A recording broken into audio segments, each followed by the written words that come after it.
Une information exclusive, BFM Business, ça bouge sur les normes CO2 dans l'automobile. Bruxelles est prêt à mettre de l'eau sans son vin.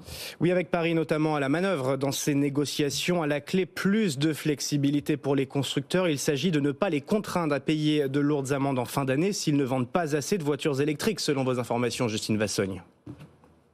À Bruxelles, l'idée d'accorder de la souplesse aux constructeurs fait son chemin. Une des options sur la table, lisser les pénalités sur plusieurs années, les calculer sur 2 ou 3 ans pour laisser le temps à l'industrie de s'organiser. Une solution qui séduit le gouvernement français à la manœuvre depuis plusieurs semaines pour aider le secteur à obtenir un sursis.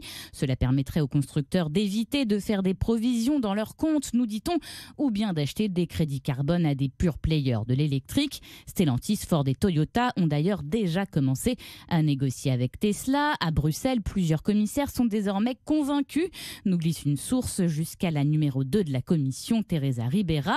Les propositions sont sur le bureau d'Ursula von der Leyen depuis le 20 décembre. C'est maintenant à elle de trancher. Il faut régler le problème, nous dit-on à Bruxelles, avant l'ouverture du dialogue stratégique sur l'automobile ce mois-ci, au risque de parasiter les débats. À Paris, le silence de la présidente en crispe plus d'un. Certains estiment même que son mutisme est une erreur politique.